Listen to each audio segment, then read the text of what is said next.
I'll start off by saying, Rob, it's good to see you again, my friend. Nice to see you. Yeah, and Natasha. You rude bitch. What? What'd you There's say? 3 people here. No. What'd you say?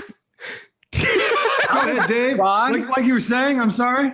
Ron, calm down. You want to talk to the guy with a neckerchief? You talk to a real human being for once. No, hey, man, I was going to say, you know what? This is perfect for this show. Natasha and Ron, it's great to meet you all. Even though it's virtual, it's great to see you all. Nice to meet you, Dave.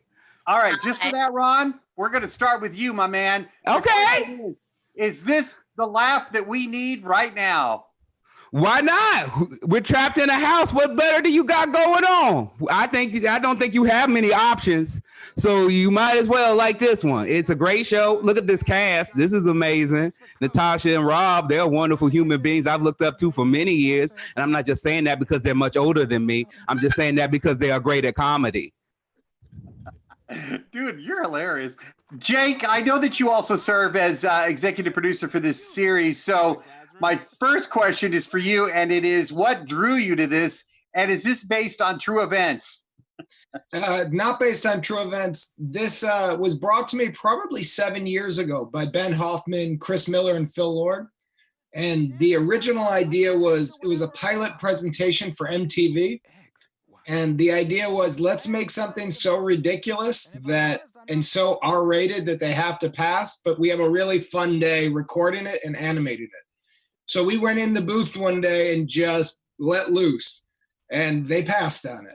And then Netflix came around years later, and hence we have season 1 of Hoops. So nothing on it is true, but it was all based off of like a fun experiment to see how far we could push things in the booth one day. And I was joking about the true events because although I have had some coaches in school that were close to Coach Ben, I'm not going to lie. For sure, we all have. Yeah. Hey, Natasha, do these characters need therapy? Do they need therapy? Yes. I mean, who doesn't need therapy? True that. Do they need therapy? I think it could help, but you know, there's like a wild innocence to them, and they're just living their lives, you know, and I think that we can all kind of relate to that right now. Cleo, I got to tell you right now, I wish Principal Opal had been my principal while I was growing up. Well, I'm having a great time over here. I love it that she can talk to him any kind of way she wants to, and I think she deserves to with his behavior. I love working with him, but he can be a pistol some days, and I have to just put him in his place.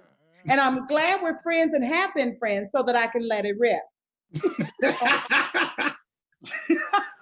So my follow-up to that one is, should we take love advice from Principal Opal?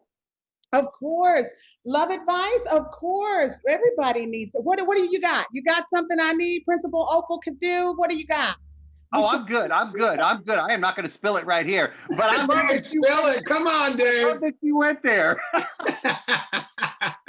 You guys really got that rush to just do this script that's, I mean, everything goes in this. Could you feel that as you were voicing this? Absolutely. Yeah. I mean, who doesn't like to scream stream of consciousness? Exactly what you're thinking. Just let it go right from here out here with no filter. We don't get to do that anymore. Everything has to be filtered 25 times. And to be able to just let it flow is kind of fun for sure. Well, technically, that's how I started this interview, was just saying what I thought. I was going to say every night at 8 p.m. since the pandemic, I've been screaming out the window, just a primal scream. And it's really been helping. For me, when I even came in and read this thing, when I read this and Jake was in the room with Ben and there were a couple of other people in there, when I read it at home, I'm like saying the lines on my own because I love it so much. And like, I'm just in the house, I've already memorized almost all of it, and I'm just letting it rip at home. So when I get in this room and they're sitting there and then they let me go at it and then they ask us to go back and forth, Jake gives me everything, and we are, in my mind, we are killing it. Well, you killed it. You killed it. Same question for you, Jake. Yeah, so, well, Cleo and I worked together on New Girl. And so this part was essentially written for her. There was really nobody else we wanted for it.